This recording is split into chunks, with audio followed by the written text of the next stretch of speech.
Salut YouTube, comment ça va? J'espère que vous allez bien. Bienvenue sur ma chaîne où je raconte des histoires de meurtres et mystères.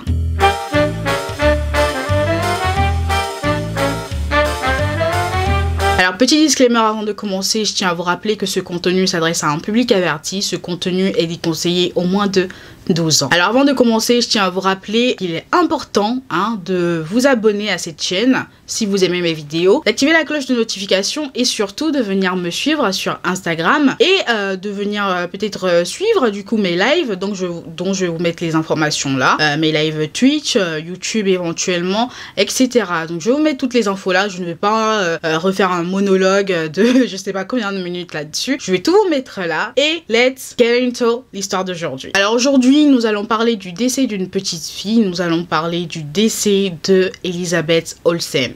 Alors, les principaux personnages de cette histoire, du coup, sont Emma Bustamante, 6 ans, Elizabeth Olsen, 9 ans, et Alyssa Bustamante, 15 ans. Alors cette histoire débute le 21 octobre 2009. Ce jour-là, aux alentours de 17 h, Patricia Price, la maman de Elizabeth, était en train de cuisiner le dîner lorsque Emma, la petite fille de la voisine d'à côté, vient frapper à la porte et elle demande à Patricia si elle pouvait laisser Elizabeth venir dehors pour jouer avec elle. Donc au début, Patricia n'était pas très d'accord. Enfin, il est 17 h quoi, vous allez jouer à quoi à cette heure-là? Donc Patricia va finir par céder suite au fait que Elizabeth et Emma la suppliaient. Donc Patricia accepte à une seule condition. La condition était que Elizabeth rentre avant 18 h parce que Elizabeth avait peur du noir. Donc sa mère savait qu'elle avait peur du noir. Elle ne voulait pas aller la chercher ou des trucs comme ça. Donc elle lui a dit de rentrer avant 18 h. Patricia était d'autre part un peu rassurée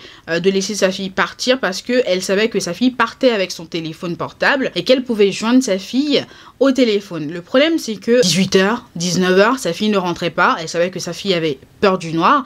Donc elle va se mettre à appeler le numéro de sa fille qui va aller tout droit sur messagerie. Donc elle va s'inquiéter. Elle va se dire bon, peut-être qu'elle est chez les Bustamante. Elle appelle du coup la maison pardon des Bustamante et c'est la grand-mère de Emma qui décroche. La grand-mère Karen qui décroche en lui disant que elle n'avait pas vu Elizabeth du tout mais que Emma était juste à côté d'elle. Donc pour mieux me faire comprendre, ce que Karen a dit à Patricia, c'est que sa petite fille était là mais que sa petite fille était rentrée toute seule. Que Elizabeth n'était pas rentrée, elle n'était pas venue chez elle ce soir-là. Donc la mère de Elizabeth va du coup appeler très vite la police et ils vont très vite débuter une enquête. Donc ils savaient pas en fait par où commencer. Ils vont déjà tout de suite commencer à fouiller les bois, à faire des battues, etc. Puis, ils vont prendre la décision de localiser le téléphone de la jeune fille. Et le signal du téléphone, ils vont découvrir que ça venait en fait des bois situés derrière la maison de Emma. Suite à ça, ils vont donc réorganiser des battues pour essayer de retrouver le téléphone et donc la petite fille. Mais ils ne vont rien trouver, donc ils vont repartir à zéro. Et repartir à zéro revient à quoi? Revenir à la dernière personne qui a vu Elizabeth vivante, donc Emma. Donc ils reviennent à Emma et commencent à interroger la petite fille et Emma va commencer à mentir en fait. Quand je dis mentir, c'est qu'elle va se mettre à raconter plusieurs histoires. Sa première histoire, c'est que elle était restée avec Elizabeth, qu'elles ont joué pendant 1 heure environ et que chacun était rentré chez elle. Enfin, chacune était rentrée chez elle. Puis, elle va rechanger son histoire. Elle va rechanger son histoire, parce qu'elle sentait que les gens ne la croyaient pas. Elle va rechanger son histoire et dire que elles étaient en train de se balader dans les bois derrière la maison de Emma du coup, et que Elizabeth était tombée dans un trou et que vu que Emma était encore petite, elle avait 6 ans en fait, et Elizabeth, faut le noter, elle avait 9 ans. Elle ne pouvait pas en fait aider Emma à sortir du trou et apparemment, selon elle, Elizabeth avait très mal. Elle est rentrée à la maison, elle est allée chercher sa grande sœur, pardon, Alyssa, pour que sa grande sœur puisse aller aider Elizabeth. Et ce qu'elle a fait, du coup, elle en a profité pour rester à la maison définitivement. Alors, qui est donc Alyssa? Alyssa Bustamante est la grande sœur de 15 ans de Emma. Et Emma et Alyssa, ainsi que leurs 2 frères, vivaient avec leur grand-mère Karen Brooke, parce que leurs parents étaient en prison à l'époque, c'était des drogués et des criminels. Donc, il est important de noter aussi que Alyssa est une jeune fille à un passé assez trouble, malgré son jeune âge à l'époque. Elle avait déjà fait une tentative de suicide et qu'elle était adepte du fait de s'entailler. Enfin, de se se couper en fait. Elle était adepte de ça. Donc après le témoignage de Emma que les policiers n'ont pas vraiment cru, hein, ils vont réinterroger en fait tout le monde, les habitants, tous les habitants, et ils vont se rendre compte qu'ils arrivaient à situer tout le monde. Au moment de la disparition de Elizabeth, tous les habitants sauf Alyssa. Donc suite à ça, ils vont dépêcher des agents du FBI pour aller interroger Alyssa et ils vont demander à Alyssa où elle était du coup le jour de la disparition d'Elizabeth, et Alyssa va répondre qu'elle avait séché les courses ce jour-là mais qu'elle ignorait où se trouvait Elizabeth. Donc il est important de noter que Alyssa n'était pas suspecte à ce moment-là, mais ça va très vite changer après qu'elle ait accompagné ces agents-là dans les bois qui étaient derrière chez elle. Je ne sais pas pourquoi, peut-être qu'il lui avait proposé de venir, enfin des fois je sais pas pourquoi, enfin je sais pas, mais elle va les accompagner dans les bois et l'un des agents va remarquer un trou peu profond. Et là, il va demander à la jeune fille si elle savait ce qui était responsable, enfin, c'est quoi ça? Et là, elle va répondre que c'est elle qui avait creusé ce trou-là et que elle aimait creuser les trous pour y enterrer des animaux morts. Drôle de hobby à 15 ans, enfin... Moi, à 15 ans, je sais pas, c'est à 15 ans que j'ai démarré la photo, hein. Donc, drôle de hobby, hein, ouais. Très drôle. Alors les officiers qui avaient trouvé la réponse de Alyssa assez étrange, pour clarifier les choses, vont repartir et ils vont tout de suite demander un mandat de perquisition pour la maison de Karen Brooke, la grand-mère de Emma et Alyssa. Notamment ce mandat c'était pour fouiller la chambre de Alyssa, et quand ils vont arriver ils seront pas déçus, hein. Ils vont trouver des choses très glauques, notamment ils vont découvrir pardon, sur l'un des murs de la chambre de Alyssa plusieurs poèmes, des trucs où il y en avait un par exemple qui était un poème sur le fait de se tailler du coup la peau, où elle disait que je me blesse pour voir du sang parce que j'aime ça.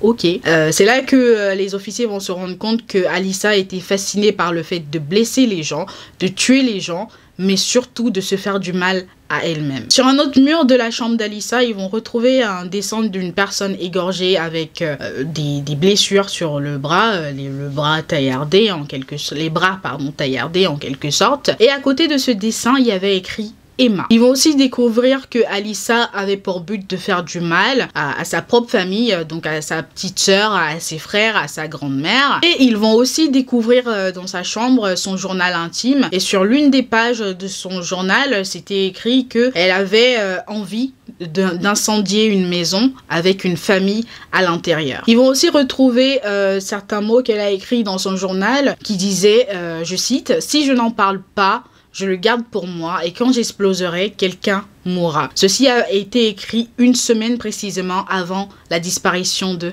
Elizabeth. Les derniers écrits de Alyssa dans son journal dataient du 21 octobre, jour de la disparition de Elizabeth. Ce qu'elle a écrit n'était pas lisible, n'était plus lisible parce qu'elle avait griffonné dessus pour pas qu'on puisse lire ce qu'elle a écrit. Mais la seule chose qui était lisible au moment en fait où les officiers fouillaient sa chambre, c'était ok, je dois aller à l'église maintenant, lol. Les policiers, n'ayant pas trouvé grand chose dans la chambre d'Alyssa, vont quand même décider de la mettre en garde à vue parce qu'ils se disaient, il y a quelque chose à creuser quand même. Donc, ils vont la mettre en garde à vue. Elle était accompagnée de sa grand-mère, donc elle était de l'autre côté de la pièce avec les officiers. Et sa grand-mère était de l'autre côté parce que, je sais pas si vous savez, mais on ne peut pas interroger un mineur s'il n'y a pas son avocat ou un représentant légal en quelque sorte. Donc sa grand-mère était présente, sa grand-mère, voilà, elle n'avait pas le choix, c'était une garde à vue. Et là, ils vont poser des questions à Alyssa, et Alyssa va leur dire que, oui, elle avait vu Elizabeth ce jour-là, et que après que sa petite sœur soit venue la chercher, elle avait aidé Elizabeth à sortir du trou et que elle voulait raccompagner Elizabeth chez elle, mais que pendant le trajet, Elizabeth était tombée et elle s'était cognée la tête sur une pierre et qu'elle était décédée, et que ce qu'elle avait fait, c'est qu'elle avait pris peur et qu'elle avait enterré Elizabeth. Le problème, c'est que les officiers ne vont pas la croire parce qu'ils avaient pu en fait recover 2 mots de son journal, et ces 2 mots étaient écrits gorge coupée, ou comme nous on le dirait en français, égorgée. Donc les officiers vont lui dire très clairement on ne te croit pas. Et là ils vont lui demander très clairement est-ce qu'elle a été égorgée. Et là elle va répondre oui. Je vais vous mettre la vidéo. En fait vous sentez que le cœur de sa grand-mère s'est déchiré.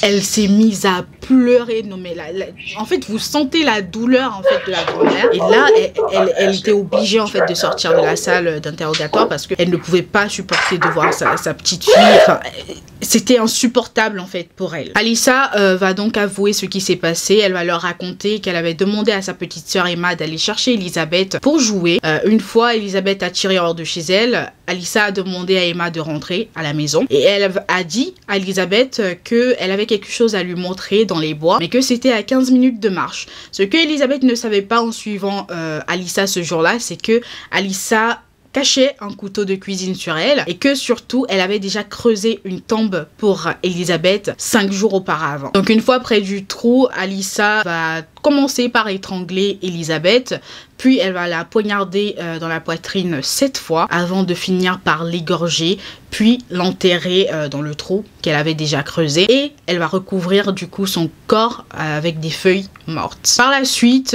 après avoir avoué, elle va indiquer aux officiers où se trouvait le corps d'Elisabeth.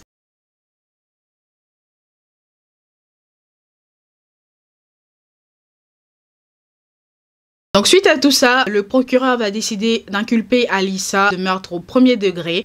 Il va décider du coup de la poursuivre en justice. Et il avait pris la décision qu'elle soit jugée en tant qu'adulte. Et donc le procès d'Alyssa a débuté en 2012 à ses 18 ans. Donc Alyssa va débarquer à son procès en plaidant non coupable. À quel moment tu plaides non coupable alors que tu as littéralement fait des aveux en fait. Donc elle a plaidé non coupable et sa défense était que voilà, c'était pas de sa faute et que c'était dû à ses problèmes mentaux. Le problème c'est que le DA, donc le procureur, va contre-argumenter en disant que non, c'est pas dû à tes problèmes mentaux. Tu remets un crime sur des problèmes mentaux lorsque, limite c'est valable lorsque c'est un truc d'impulsion en fait, tu ne pouvais pas te contrôler. Le procureur va expliquer que elle avait prémédité le crime, qu'elle avait creusé le trou pour la petite Elisabeth 5 jours auparavant. Donc le crime a été planifié 5 jours auparavant. Donc ayant vu que le procureur avait génialement contre-argumenté, Alyssa va accepter du coup malgré son diagnostic de dépression sévère et de troubles de la personnalité, elle va accepter de négocier avec le procureur, donc elle sera déclarée coupable de meurtre au second degré, plus au premier degré du coup, et acte criminel armé. Donc pour le meurtre au second degré, elle va recevoir une peine de prison à vie avec possibilité de libération conditionnelle en 2024. Mais même si elle obtenait cette libération conditionnelle en 2024, parce que ça ne veut pas dire que quand on te dit que tu peux être libérée sous condition en telle année, tu vas l'obtenir en fait. Donc même si elle obtenait cette libération conditionnelle en 2024, il faut en fait qu'elle va rester en prison parce qu'il faut que elle fasse de la prison pour la deuxième charge. Et pour cette charge-là, elle a eu en fait 30 ans et 5 mois de prison. Donc, même si elle obtenait cette libération conditionnelle en 2024, Alyssa ne pourrait sortir de prison que en 2054 à ses 60 ans. C'est si elle obtenait sa libération conditionnelle en 2024. Voilà les amis, la triste histoire de Elizabeth Holton. J'espère que cette histoire vous aura plu. On se retrouve une prochaine fois pour une nouvelle histoire. En attendant, je vous souhaite une bonne journée, portez-vous bien et faites de bons choix.